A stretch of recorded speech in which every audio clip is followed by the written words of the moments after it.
Meanwhile, the Republican presidential candidates heading south this morning, South Carolina, has voted for the candidate who's gone on to win the nomination in every primary since 1980. Chad Connelly is the South Carolina Republican Party chairman. He joins us this morning. Chairman Connelly, good to see you. Good to see you, too. Thanks so much for having me. I'm glad to be here. A lot of discussion about the results out of New Hampshire and Romney's lead. Words like momentum being thrown around regarding his supposed front-runner status. Is South Carolina going to be a battle for this nomination or a coronation of Romney?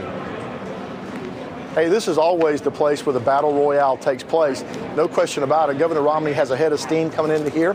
But like you said, we've got a 30-year track record of successfully picking the eventual Republican nominee. I think South Carolina is going to be that decisive place once again.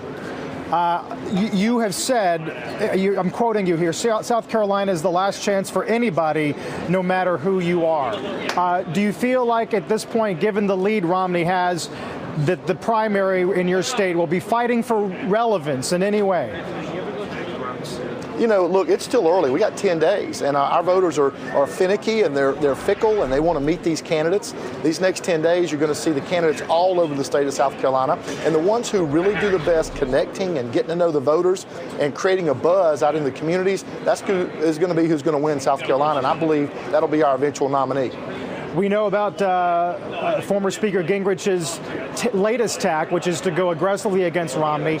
People are now recalling how vitriolic and nasty the primary can be back between John McCain and George W. Bush. Is this going to be bloody, if I can use that term? Well, this is South Carolina, so it's always bare-knuckle politics. It's a backyard brawl. We always come together in the end. I remember as a young man watching Reagan and Bush in 1980, and when Bush said the voodoo economics of Reaganomics, I thought, man, they'll never even shake hands again. But they ended up being running mates together, and so these things sort themselves out. I think it makes our candidates tougher. It vets them out for the process that's ahead in the election. So, yeah, I imagine you're going to see a nasty fight here, but it's pretty much business as usual for what we've seen in the past.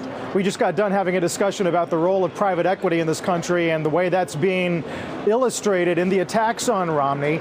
Some say, look, this is good training ground for a candidate. We want to see him tested against attacks. Others say it's playing right into the hands of the White House and is going to validate the argument that Democrats will eventually make. Which do you think is true?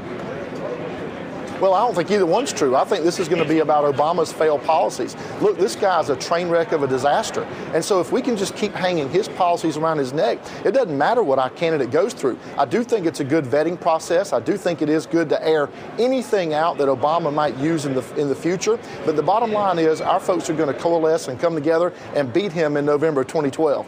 Finally, the economy down there is a lot different than it is in Iowa, a lot different than it is in New Hampshire. How do you think that's going to color the way these candidates have to connect with the crowds?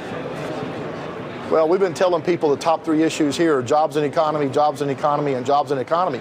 And we had the Obama administration intrude into the business of the private business of Boeing, trying to expand here in South Carolina through the NLRB. And so we've seen the intrusive nature of Obama's administration, and it's hurt South Carolinians' jobs. And that goes for Republicans, Democrats, and independents. So it's that kind of thing that our voters want to hear from our candidates of how they're going to deal with what Obama's done to steer our country in the wrong direction and off the cliff.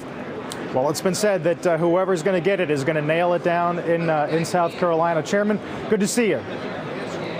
Thank you, sir. We pick presidents. Have a great day. Joining us from Columbia, South Carolina.